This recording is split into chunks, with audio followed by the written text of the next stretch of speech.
Bit of a mild stretch we've got on this Christmas week, Greg. Yeah, it would be melting slowly. The one thing we don't have a lot with this stretch is sunshine too. So that should keep the temperatures down a little bit, prevent a lot of melting from going on. But still, we're going to see the snowpack really has dwindled. And pretty much, you look at this, about a week ago, it was pretty much widespread, 6 to 12 inches with some higher amounts here in Iowa up to the north. But right now, pretty much we're down to like 1 to 3. And if you're on the south side of hills and south side of areas, pretty much is gone. It's just the north sides really.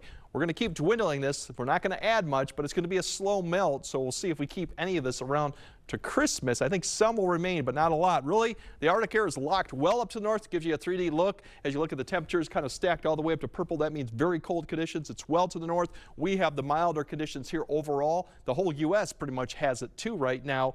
So this week, we're going to see really not much change. We're going to see a little bit push of some moisture coming up, but Christmas, right there, you can see that pull of even warmer air up to the north.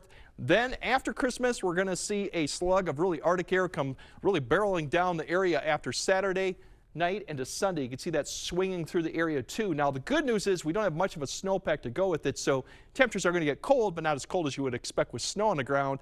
And it's pretty progressive too, because once we get past that, we kind of get back to more mildest seasonal air, and there becomes a lot more uncertainty come next Tuesday and Wednesday of whether we see a system that'll develop to the west or not. But overall, so get out and enjoy the temperatures, because come this Saturday or Sunday, it's definitely going to drop once again. So as we look at the temperatures right now for tonight, upper 20s, low 30s, plenty of cloud cover. That's really where our high temperatures should be this time of year. Tomorrow, a little bit more sun, especially towards the afternoon time frame. So I think 40 is a lot more likely for some areas further south. Further north, where there's a little bit more snow on the ground, probably mid 30s at best right now.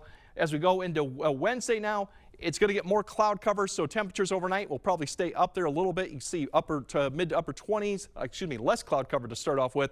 And then as we go into Wednesday, Christmas Eve, lots of cloud cover out there. We'll keep the temperatures mid to upper 30s. Once again, quiet. There's some sprinkles possible, and I'll kind of explain.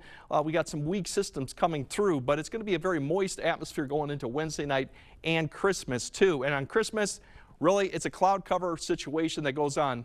Maybe some peaks of sun. The temperatures have come down a little bit just because of the cloud cover. So 40 is a little bit possible, but it's more or less unlikely given the amount of cloud cover that's out there. And we got some precipitation maybe coming that night. As we kind of track out the precipitation here, let's go throughout the days. There's Tuesday's bright sunshine there for a little bit. Wednesday, we have a few fronts, one to the north, one to the south. That could provide a little bit of sprinkles going into Wednesday. A lot of cloud cover, and then going Christmas night is when that system to the west comes in. We might see a little bit of precipitation going into Thursday night or Christmas night. Precip right now, given the temperatures, probably all rain. We'll have to keep an eye if it does cool down later at night, but I don't expect it will be. Anywhere, the amounts would be light, so that's your Christmas forecast. We'll see if we have any snow on the ground at that point. Probably not a lot going on at that point, but otherwise the 8-day forecast. The big drop, as I mentioned, comes after that. Sunday, 18 degrees, pretty big drop, and the wind is going to be the biggest story with this system coming through, along with the colder temps. But as you know, Monday and Tuesday, we kind of bounce right back too. So more to come on that. But once again, it's going to be mild, but if you want some sun, there's not a lot of sun in the forecast either. No, a lot of clouds there. A lot of clouds. All right, thanks, Greg.